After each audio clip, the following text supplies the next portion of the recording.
Well, hello everyone. Thank you for coming. I never expected to see these many people here, really, I did not. This is truly going to be a swan song for me. I think it's my last presentation ever. Our last presentation, Dean, I think, as a reconciling committee was before the pandemic.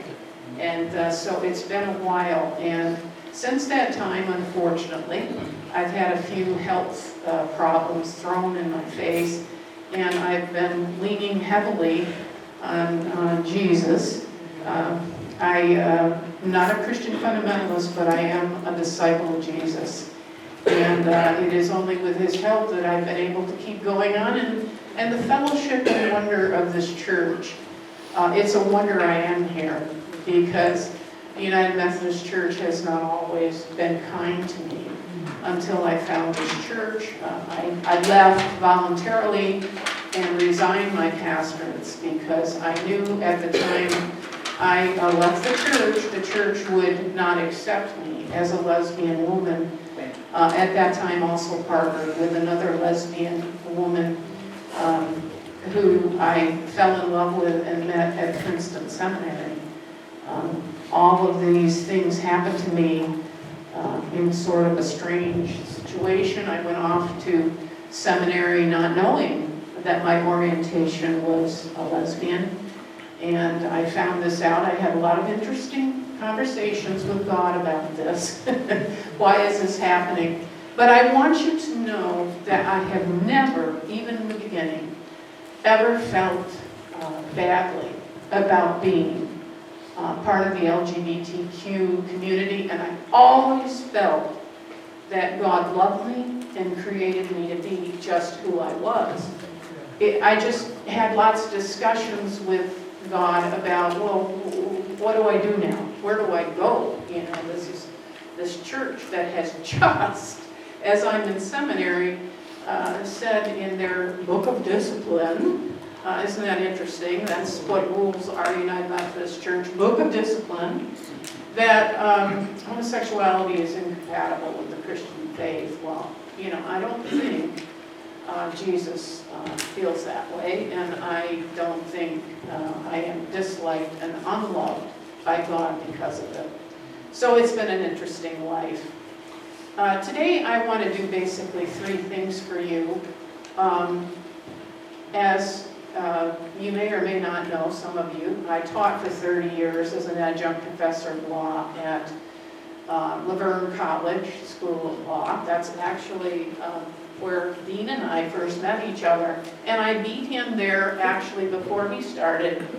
And I think he was happy to see. And I came right out to him and let him know that I was part of the community. I didn't know he was at first. But at any rate, I enjoyed teaching, and I've always, during that time, done PowerPoints.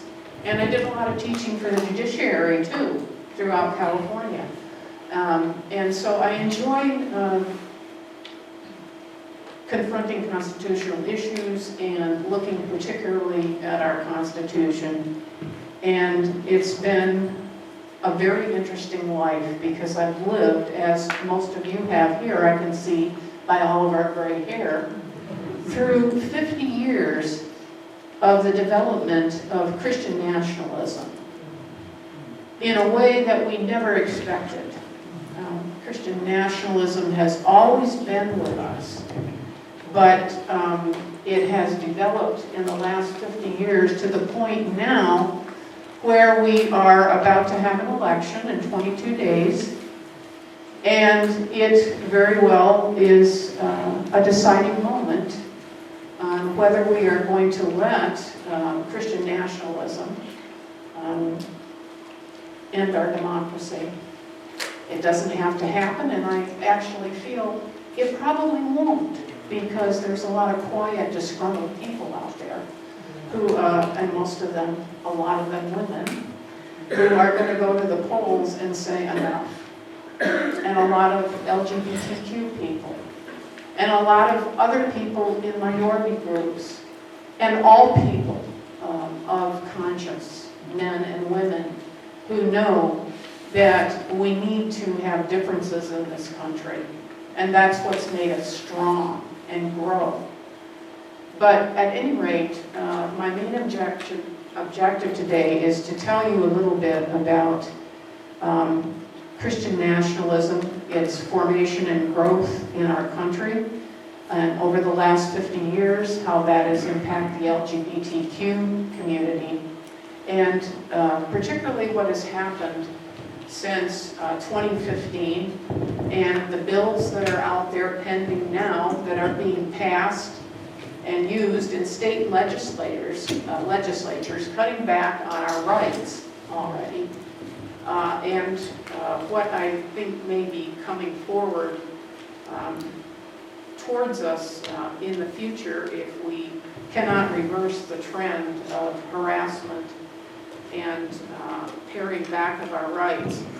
But if you don't remember anything else today, I'd like to start out with a personal story that shows how these differences provoked by Christian nationalist symbols can really drive a wedge between friends who've been friends for years.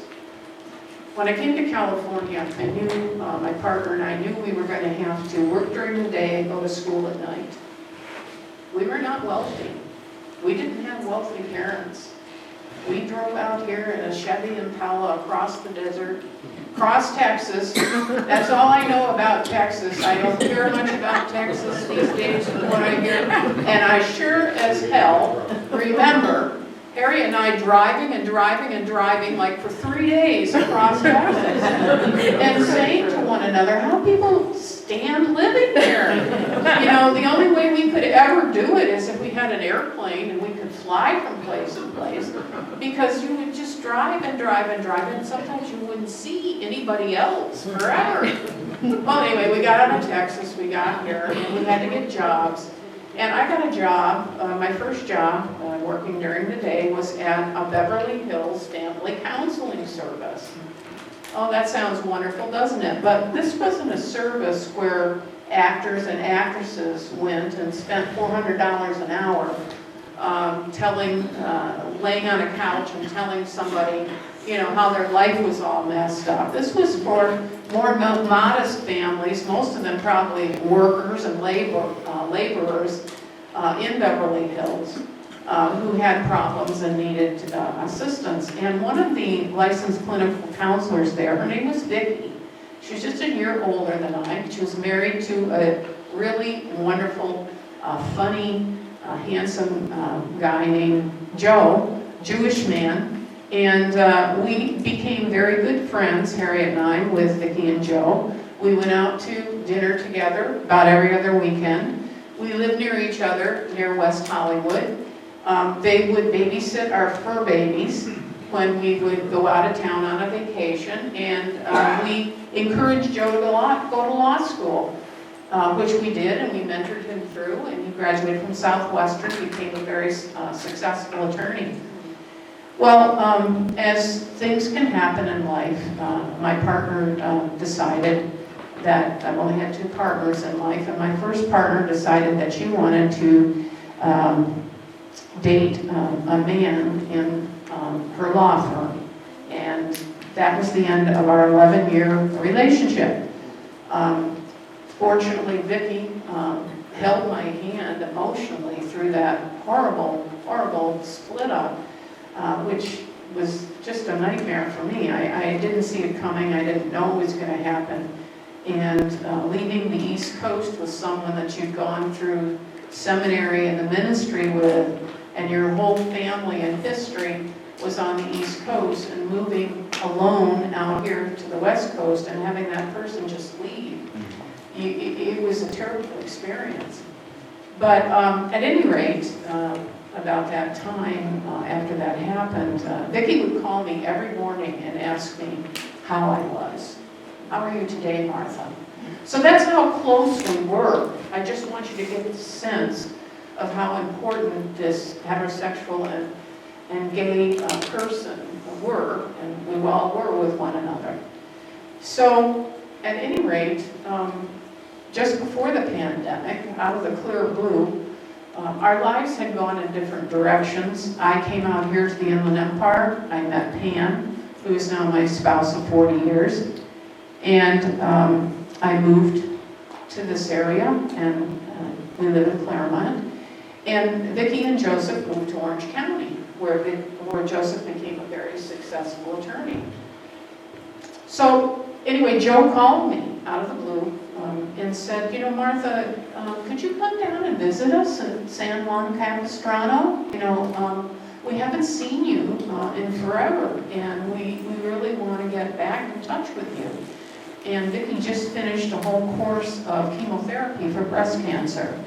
And I said, well, sure, we'll drive down and see you. So went to Orange County, took a couple of bottles of good wine. I know I shouldn't be saying that at a Methodist gathering. But I did at one time drink wine. I don't anymore, not because I'm a teetotaler, but the doctor says don't drink alcohol, so I don't. But at any rate, I still believe Jesus didn't turn the grape juice of Canaan at the wedding at Canaan into grape juice, but rather into wine. So anyway, I get there and I give them hugs. I'm happy to see them. We go in, we sit down in their living room, and Joseph, in about 2 or 3 minutes, gets up and abruptly walks out of the living room and says, I'll be back in a moment. And I sensed something was wrong. And then he came back into the living room and sat next to Vicki and stared right at me in a very cold manner. And he said, Martha, why do you have that silver cross around your neck? He said, you never ever wore anything like that before. Why are you here wearing that today? And I was stunned. I mean, it was true when we were associating frequently, and 3 decades before, and that's important to remember, I wasn't then wearing a cross, but in my years as they had gone by and as I approached 40, I joined first the United Church of Christ here in Claremont, and I started wearing a cross just for myself to remind me that I wanted to live my life according to the Sermon on the Mount and the lessons that Jesus taught, and that was what was important to me, and that was the corner of my spirituality. So I said to Joseph, Joseph, I don't want to offend you. I didn't mean to offend you. I have to tell you that really, I didn't even think about this being on my neck as I was driving here to your house today, and I don't want to offend you. And he says, well, I am just so tired of seeing all these religious symbols. And I'm just tired of all of this Christian crap that's being thrown in my face all the time. And he stopped for a minute and he said, you know, maybe it's the Orange County effect. I don't know. Maybe, you know, it's not like it was the liberal West Hollywood effect that you and I knew. And then he sort of smiled at me and he said, well, as long as you're not one of those fundies, he said, I guess I can accommodate you at my table. And he sort of smiled. And then we went on from there, and Vicki told me about how she was having trouble with the Orange County housewives not accepting her because Joseph was Jewish, and she was in this fancy tennis club. I thought of that confrontation as I was preparing today's presentation, because I think many of us, and particularly in the Caucasian white Protestant community, haven't always known how offensive some of the Christian symbology, which particularly has surfaced all over everywhere in the last 30, 50 years, really offends people who are made to feel outside the kingdom of God and not worthy. And that is because there is this premise with Christian nationalism that America, the United States of America, is a Christian nation and was founded for those purposes. Anyway, Christian nationalism is premised on the basis of believing that America was founded as a Christian nation. And that belief comes out of a pronouncement that our colonies were founded by Christian people. And it was intended that all of the colonies be Christian. Well, this is simply wrong. Those who have studied American history know that the New England colonies, specifically Massachusetts, Connecticut, Rhode Island, were settled by people who came to the New World because they sought a place to be free, to practice their own religion, and not be persecuted as they were in England and in Europe. At any rate, those were the Puritans and the Pilgrims and the people who went to Pennsylvania. There we go. But it's also true that our southern colonies were founded primarily for commercial purposes. It wasn't about religion. It was about making money, and it was making money on the backs of slavery. Amen. And so one could easily say that America was founded on commercial purposes as much as it was formed on religious purposes. People are also very often quoting that, I'm going to hand these to you, Esther, that our founding fathers were all Christians. Well, that's not true either. You know, most all our founding fathers, including Washington, Jefferson, Madison, Monroe, and Adams, were what you call, and Franklin, were called deists. They were people who believed in a creator, but they did not believe that Jesus was really the Son of God, and that God would interfere with human affairs, that God was kind of like a giant watchmaker who set the watch clicking back and forth, but would not intervene in human affairs. And so they did not subscribe in any way to Trinitarianism. In fact, Jefferson was even so deist and so against hearing about the miracles of Jesus that he created his own Bible. And some of you may know this, and he went through the Bible and cut out all the pieces of the Bible that mention miracles and so forth, and retained everything that really talked about God the Creator. And we know that he was a slave owner, and that he was not always a great slave owner.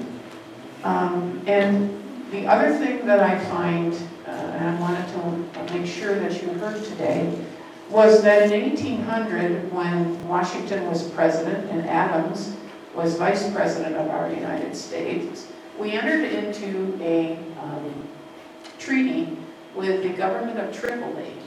It was passed by an overwhelming majority of our Congress. And this is what is said in that treaty.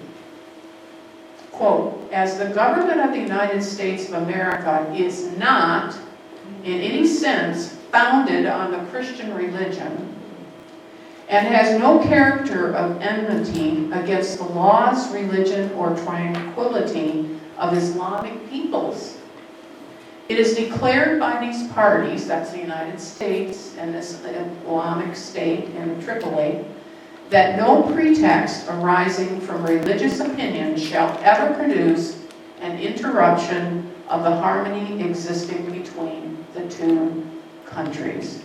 So we were certifying to another country that we were not a Christian nation and that we accepted and tolerated all religions. Well, let's look at the last 50 years of the LGBT rights movement. We know that the Stonewall riots occurred. Go back to the, we'll follow the slides through at this time. We're in 1969. At that time, I was a sophomore at Syracuse University. I remember reading about it in Time magazine, and you will remember, most of you, hearing about it. And it occurred when the gay men, mostly drag queens, and one very brave lesbian woman, fought back with the police when they came to raid that bar, and they had just had it because the police kept going to Stonewall and arresting people on morals charges, basically because they were dancing with one another and drinking actually watered down cocktails provided by the mafia. The mafia ran that bar and many others, and not because the mafia favored homosexuality, not at all, but this was a good way to make money. And anyway, they had just had it with being picked up and put in these paddy wagons, so they fought back. And it started rioting for 3 days, and after that, the pride parades began, and we were off and going with the gay rights movement. I can't tell you the fights I've been having lately with artificial intelligence. I won't get into that. But simultaneously, you'll remember, and this is why this topic is so important to me, I lived this. I lived right through this all. I was a feminist. And I was in college and I was in seminary. I was going into the ministry, my God. One of the first groups of women going into the ministry in the feminist movement. At a time when a church was going in the opposite direction. Let's get rid of all the gay people, and yes, we'll let a few women in, but let's slowly let them in. I was in a class at Princeton, the only woman sitting in a preaching class where a professor said, well, we don't know how women will turn out as preachers because all we know is what we've heard of them from garden clubs, where they address garden clubs. Fortunately, I was able to convince him by my second year that I was worthy of the preaching prize at Princeton. But that was the kind of environment I grew up in. So this all happened to me personally. And I remember a fellow woman seminarian coming back at Princeton, and she'd just been to a NOW convention. Remember the National Organization of Women, where they had a huge fight on the floor about whether or not they were going to allow lesbians to be part of NOW. Because Betty Friedan, the founder of that organization, thought that it would be a real mistake to let any lesbians be a part of this organization because it would put a bad taint on the feminist movement and ruin for women. So I lived all this. I heard all this. This was all going on as I'm living in my little closet with a wonderful woman. And at this time, also, there was Anita Bryant and Phyllis Schlafly.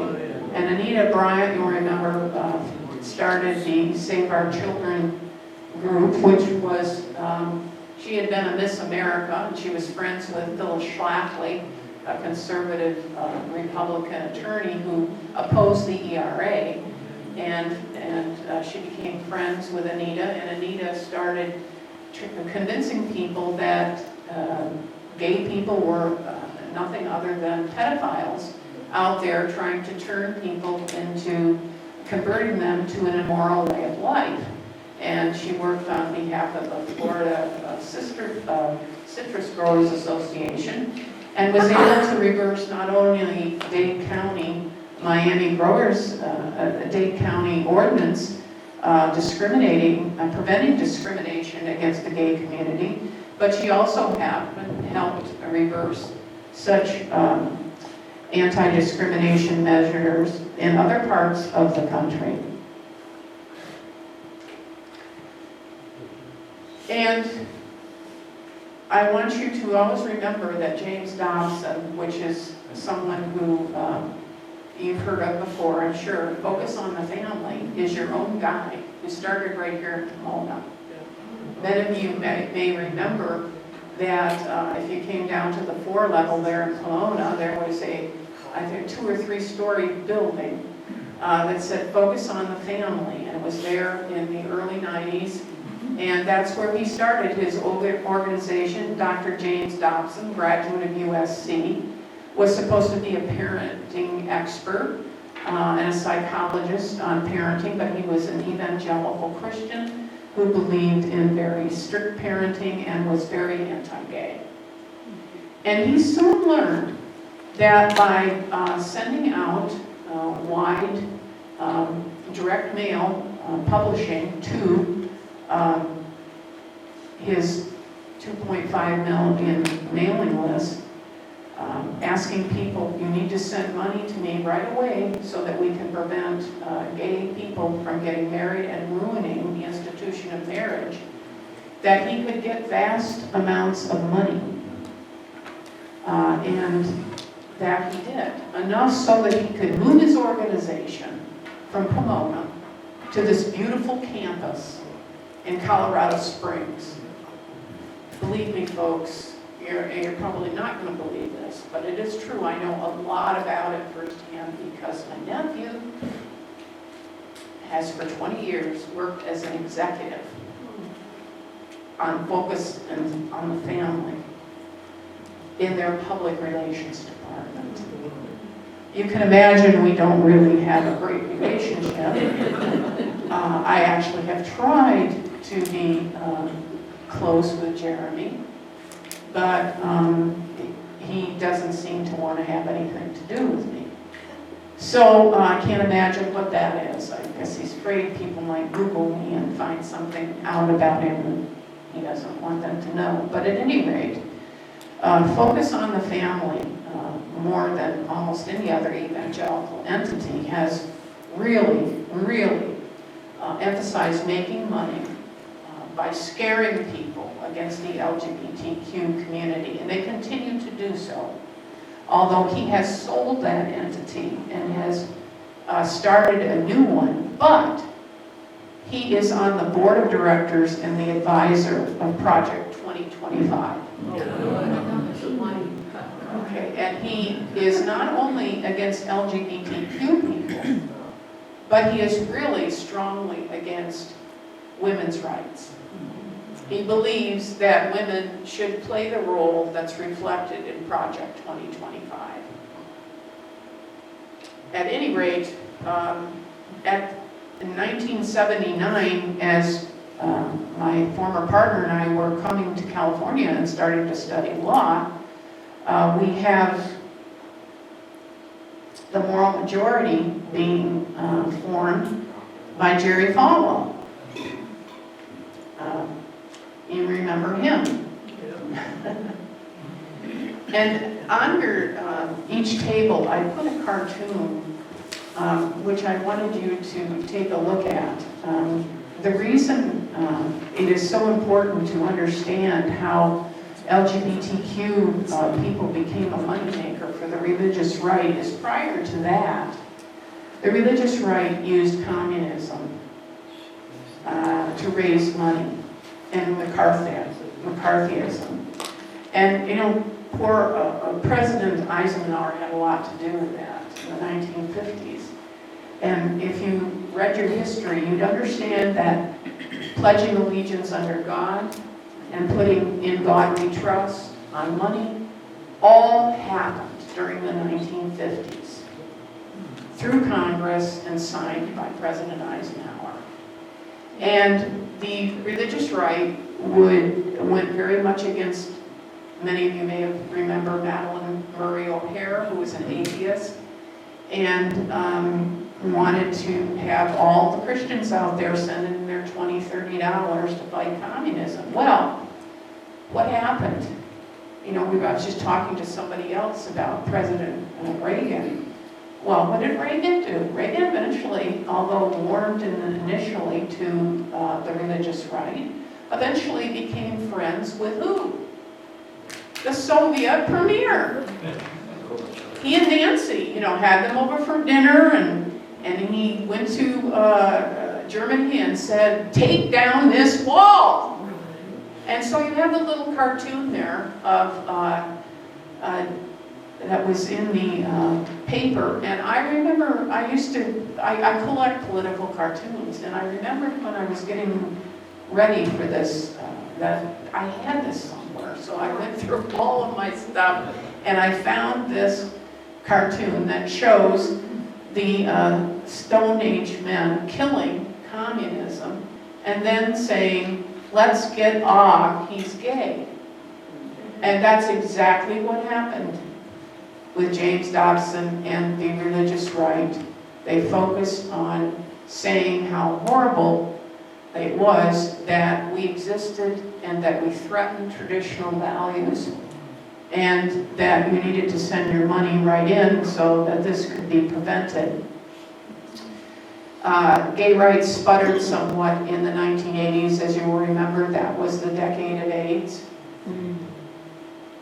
Fortunately, we were able to find a cure, even though during that time, you will remember that some very judgmental, hateful people in the church even condemned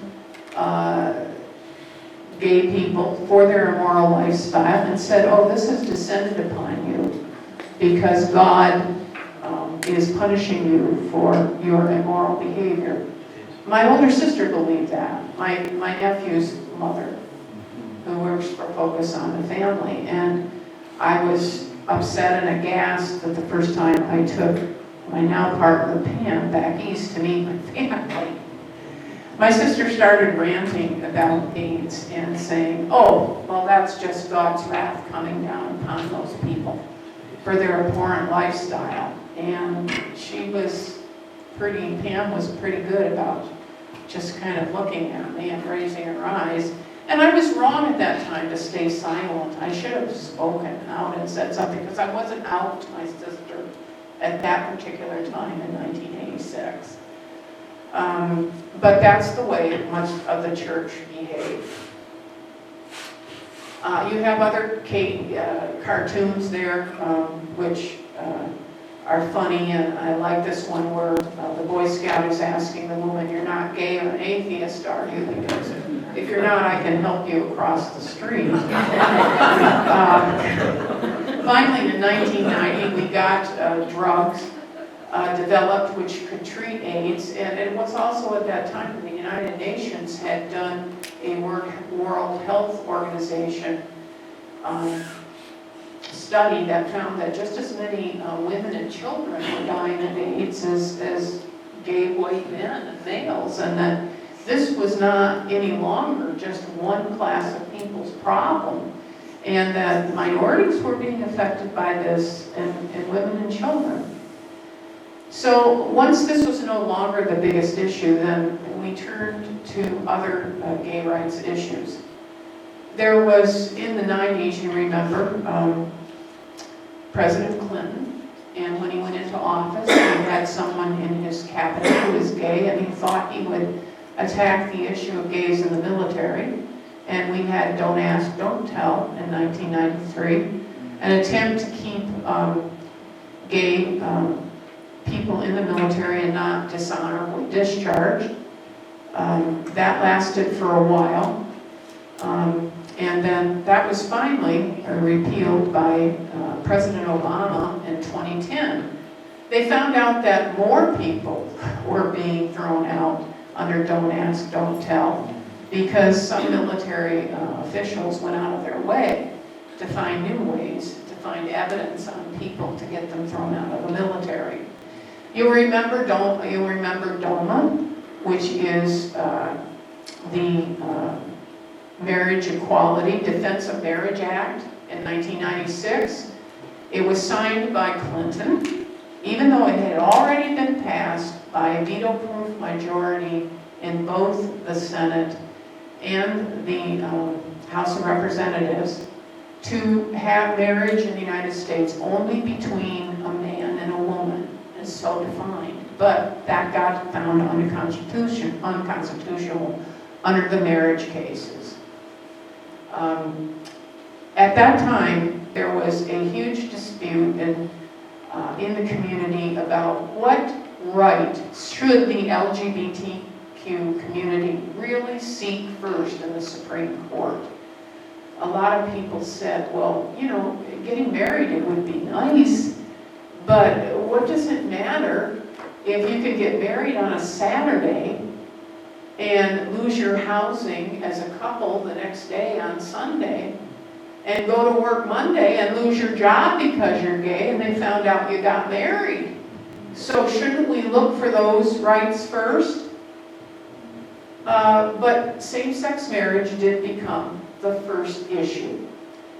And there were 3 major cases. I'm not going to go through each one of them. I just want to point out one, and that's United States versus Windsor.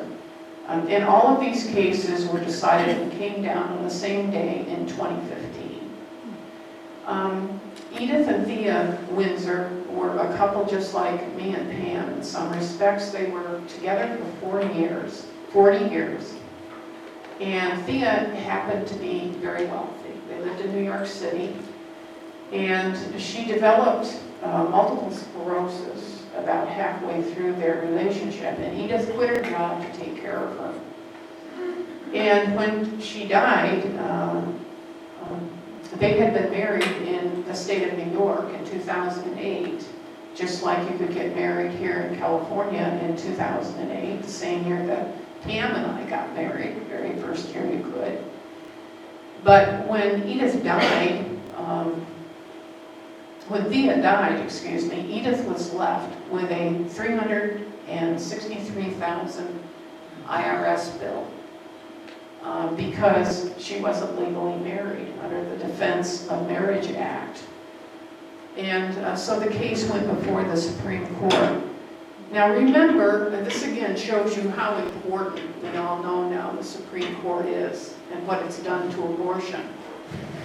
And how surprising it really is that in 2015, a Republican appointee, Kennedy was his name, approved gay marriage and wrote the opinions in these cases. And why do you think that was? It was because Justice Kennedy found his best friend was a gay man who was dean of McGeorge Law School here in California and had recruited him to be a professor at that law school. So what happened? Kennedy found out that gay people were bright and wonderful and wanted to be your friends and lived honorable lives. And they were good people, and why shouldn't they be able to get married? He not only authored that opinion, but earlier he had authored the Lawrence v. Texas opinion, which had outlawed criminalizing consensual sex between gay men. So it matters what people know in terms of their relationships with other people. It's important for all of us to get to know differences in different people and know that we are all capable of similarities and that we all need to have someone to love and care for. It was a tragedy when Kennedy stepped down from the court, and we ended up now with the composition of court that we have. Here were some more cartoons about Morality Street and people upset about it. It's too bad that the couple next door to us who are heterosexual aren't married, and oh yes, and it's just as bad that the couple next door are gay and they're married. So right after these cases came down, focus turned to the Civil Rights Act of 1964, which many of you may know, especially if you're part of the African American community, because that was the act in 1964, which especially let African American women, for the first time, have some semblance of equality in employment, accommodation, and so forth. There was an attempt by the, and a successful move by the Congress to make sure that, as stated in the Act, that you could not be discriminated against by sex, and that meant sexual orientation as well as gender, if you were gay. And it also addressed transgender individuals for the first time. This is the first time transgender had ever been mentioned in our court. Again, this act prohibited race, color, religion, sex, and national origin. Interestingly enough, the LGBTQ community got a surprise gift from the Supreme Court in 2020. And it was the opinion written by Neil Gorsuch, one of Trump's appointees. Oh my God, how did that ever happen? You know, Trump was upset. I appointed Neil Gorsuch. Didn't he understand that one of his duties was not to be friendly with any of these liberal people? But Neil Gorsuch apparently hadn't been adequately vetted by Trump, and he had an independent streak, and he decided that the statute should be interpreted strictly, and he approved and said that you could not discriminate even against transgender people on the basis of employment, on their sexuality, and they could not be discriminated against. So where are we now? Well, these last few slides I'll go through quite quickly, but it's important to note that the Human Rights Campaign, which is an organization that reaches out and tries to guard our rights as gay and lesbian people, along with Lambda Legal, which I support, along with the Human Rights Campaign, and the ACLU, let's never forget them. They're out there. But the Human Rights Campaign has declared this year to be a state of emergency because so many bills have been promoted and passed from 2015 to 2023, as you can see up here. There have been bills passed around the United States that approve book burning and banning, in schools, some schools and public libraries. There have been bills that force schools to tell parents that the sexual identity of their children, if the children choose to come out at school but not at home. And you can see a teenager easily doing this, not wanting to come out to their parents because they would get badly punished, but they don't mind telling their contemporaries that they are gay or lesbian or transgender. And there have been bills preventing transgender people from getting state documents such as driver's licenses that reflect their new identity, and that their driver's license must reflect what was on their birth certificate. So if you go through transgender surgery, then you still must be identified as the sex you were when you were born. Also, there's lots of bills criminalizing drag performances. Now, let me tell you, having been a mediator, I can say that both sides of many functions, of many controversies, get extreme in their wants and demands. And I'm not saying that I think that it's necessarily bad at all for drag queens to read children's stories at libraries. But forcing that fact on a lot of communities was just too much. And what happened is too much got centered on that issue alone instead of an overall importance of other things that were happening that were very abusive and corrosive to our community. My whole rest of my family lives in Florida.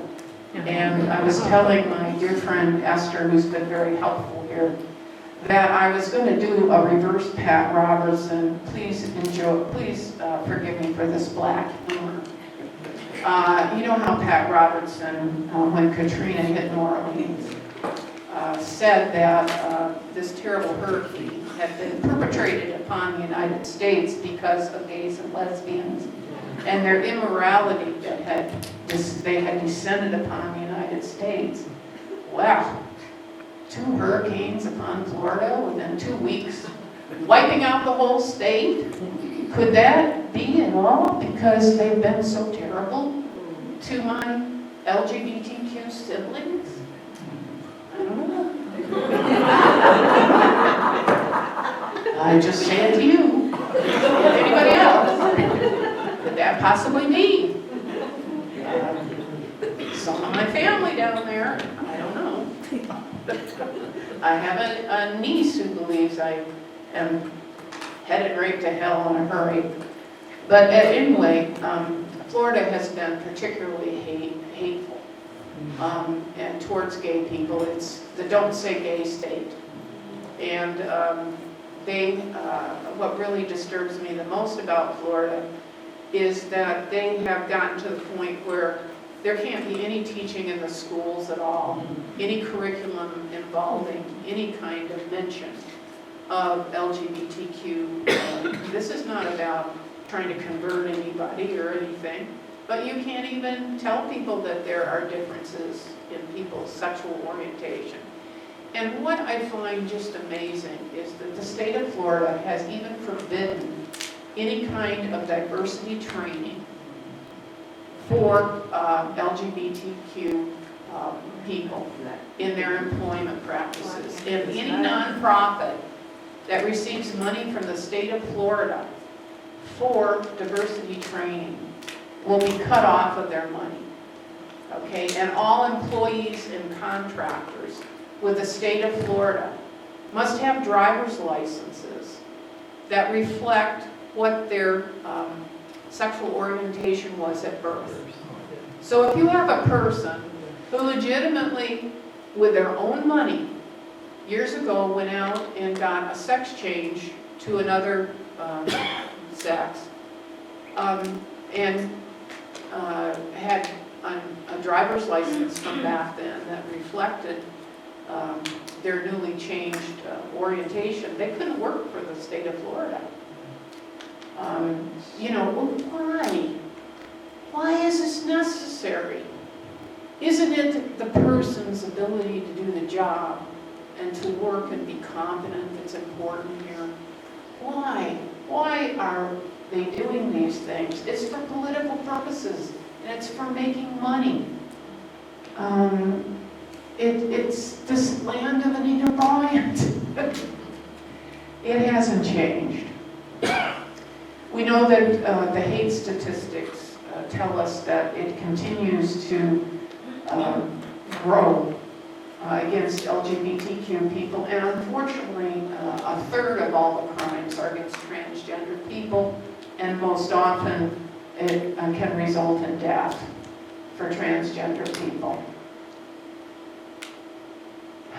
The importance of Clarence Thomas's concurrence in the Dobbs case, which ended our 50-year right to an abortion under Roe v. Wade, is that he gave us a clear warning that he was going to go after other rights that we had held dear, such as the right to contraception. Gosh, I learned about that in college and in law school. Griswold versus Connecticut, 1964. And it's a long time ago that people had the right to, have condoms. And, we're going to go back to that. And then very clearly, Clarence Thomas hates gay marriage. And made it clear that that could be resurrected and looked at again and maybe done in the same form that they did with Roe v. Wade. Maybe he even suggested that Lawrence v. Texas could be reversed and we could again penalize and prohibit and criminalize homosexual behavior altogether. This man, what makes I didn't do a slide on it, I should have, but why not? If he's going to do that, why should he be protected with interracial marriage? Really? I mean, I'm being serious here. He's married to Jenny, a white woman, who gives him the right to be intermarried. If he's going to do away with these other rights, it's on the same constitutional basis, then he and Jenny better be torn apart. It might be a good idea anyway. I read that he got a lot of legal advice from her by reading cases to her and asking her what her thoughts were on it. I don't know how much the authors of 2025 would think about that, but at any rate. So what can you do? What can you do? Well, you can vote. And you can always be assured that as a follower of Jesus, we do not stand for violence and harm against people that are not like us. And we should not idly stand by and watch any violence or hatred perpetrated on other people without saying something. And we need to vote, as I know all of you will that are here today, for fair and moral citizens to run your government. We know that overnight the Supreme Court can change by putting people in there who are not fair and moral citizens. And why are we the canary in the coal mine of human rights? Well, you just hopefully understand now why I was very sure and very concerned that communism as a money raiser for the Christian nationalist movement was replaced with all of these moral issues, and particularly the LGBTQ community, to raise money for their cause. And that we were not meant to only be a Christian nation. That never was the intent in the beginning of our founding. We wanted people, yes, who came over on the Mayflower and to the New England colonies to have a chance to worship as they desired.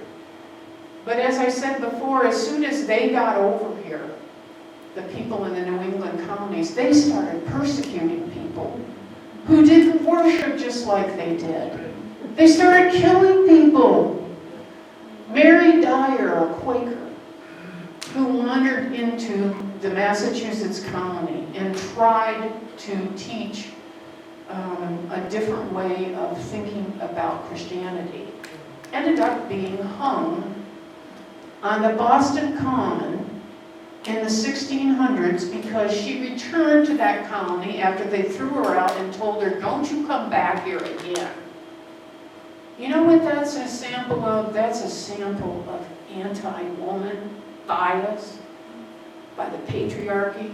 They didn't like it because a woman was telling them something, and they didn't like it because it was a different theology.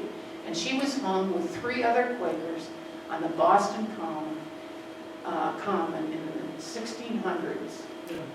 They drove out another woman, Anne Hutchinson, from the Massachusetts colony because she dared to teach the theology of grace, which was definitely against the puritanical ways of looking at theology.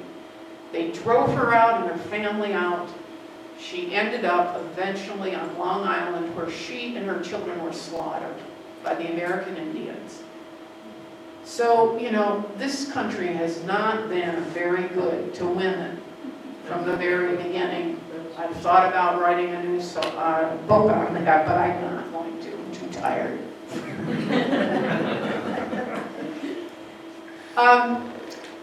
Before this denomination's statements of inclusion this year, you know that in 2019, the United Methodist Church again affirmed the desire to keep the clergy free of any gay or lesbian pastors and to not allow same-sex marriage. And I wrote a letter to our former pastor, Mark, and told him I'm leaving. I'm sorry, I've been with you for 4 years, but I'm leaving. I mean, I've just been hurt by the Methodist Church too many times, and I came back here, and I liked you people, and I thought you were nice, and you welcomed me, and one of your African American members was so good to me, and well, all of you are. Gwen's a great friend of mine. But this gentleman told me, you know, I came to this church because I heard this church accepted gay people. And I thought if they accepted gay people, they'd accept me, a black man. And I'd gone to other churches in the Inland Empire, and they told me things like, you might be happier at some other Methodist church where there's more people like you. So I knew that if this church accepted gay people, they'd accept me, and they surely did. And we became good friends. To come out to breakfast, we talked about our commonality and experiences in life. And I didn't want to leave this church, but I was hurt. So I told Mark that I was going to leave the church. And lo and behold, I wanted to put this in the PowerPoint, and somehow it didn't get in there. Do you see the statement of purpose? There's one on each table. Lo and behold, a week after, would you hand that to Dean, and Dean hand it to me? This is what I want you to go away with today. This was published in the local paper. And I picked up the Courier and I read this. And this is what we stand for. The Claremont United Methodist Church. God does not discriminate. God does not bully. God does not hate. God's love is for all. Since its creation over half a century ago, Claremont United Methodist Church has understood God cares for all creation, from every atomic particle to every species of life and every variety of human beings. For over a quarter of a century, Claremont United Methodist Church has waited for, worked for, and hoped for the United Methodist denomination to embrace the truth of the gospel. God's love is for all. Recently, the worldwide United Methodist denomination voted to exclude LGBTQI persons from full leadership in the church and to punish churches, pastors, and members who violate this rule. We believe this vote was incompatible with Jesus' teachings, is contrary to the desires of God's heart, and something Jesus would never condone. We stand with and for our LGBTQI brothers and sisters, including them in our hearts and our congregation. We stand in opposition to every vote of the denomination that excludes, marginalizes, or devalues any group based on sexuality, race, culture, shape, ability, or language. As a congregation, we believe the Bible teaches everyone is welcomed, blessed, and affirmed in God's church, at God's table, and into God's heaven. God would have us do nothing less. Jesus wants us to do even more. And so we shall.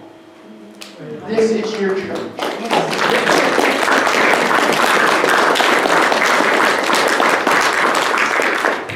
Thank you so much for coming today.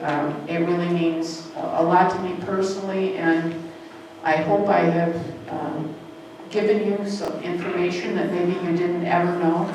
I love history, and as I've taught at Laverne, I've learned a lot.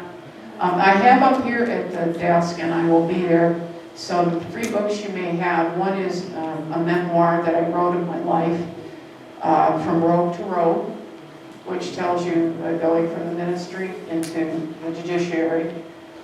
I've always found it, and I always found it very strange that the Methodist Church wouldn't accept me in a robe as a lesbian pastor, but somehow or other, the state of California, with its extremely difficult vetting process, found me among the people who were able to marry and preside in judicial proceedings. And it's a difficult process in California. But at any rate, my memoir is here. I also have authored some lesbian novels of a spiritual nature, and the first one entitled The Two Ruths have won book awards, and they really are interesting in that they tell you what it was like for two women in the 60s and 70s who lived in a rural area, and it's actually a cousin of mine in upstate New York. They lived together and ran a dairy farm. And one of them ran the dairy farm, and one of them did the housekeeping. And they are real people, but what they went through in the church, and it's fascinating. I had fun writing it because you can imagine how they thought they had to appear out at church. They were not out at church at all, and what kind of conversations they had at home. And I tried to put a little humor in it. So at any rate, I'm giving them away, and you can have them for free. I'll be glad to sign them for you. And if you want to make an extra donation to the church, all the money will go to the church. You're welcome to do that. Also, all of you should have gotten a pen, which tells you to guard your integrity, but it does more than write for you. It helps you be a light unto the world. If you haven't noticed that on the very end, there's a little flashlight. Yes. I was thinking that they should actually be used at our candlelight service. They would probably be safer. Yes.